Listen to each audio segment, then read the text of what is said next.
Знаете ли, че Акрополът в Атина не е бил просто храмов хълм? Преди да стане дом на богинята Атина, това място е било светилище от праисторическо време, още преди гръцката цивилизация.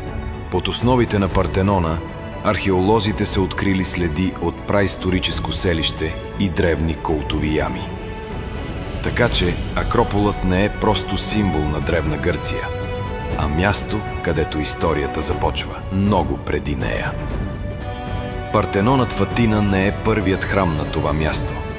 Дълбоко под него археолозите са открили по-стари светилища.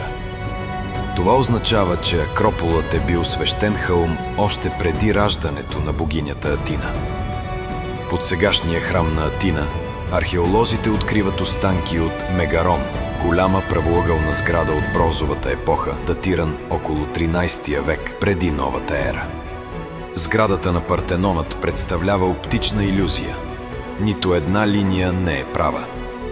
Колоните, стъпалата и фронтоните му са леко извити, за да изглеждат перфектно прави за човешкото око. На Партенона са открити следи от оловни свърски и железни скоби. Архитектите на Перикъл са използвали метални скоби, заляти с олово, за да поемат напрежението при земетресения. Това означава, че древните гърци са знаели как да строят устойчиво на земетръс още преди 2500 години. Под Акропола има подземни тунели и пещери. От източната страна, под скалата се намират пещерни светилища, посветени на богове като Аполон, Пандросус и Ериния. Най-старото дърво в Атина е на самия Акропол. До Ерехтейона расте маслина, за която се вярва, че е потомка на свещената маслина, посадена от богинята Атина след спора й с Посейдон.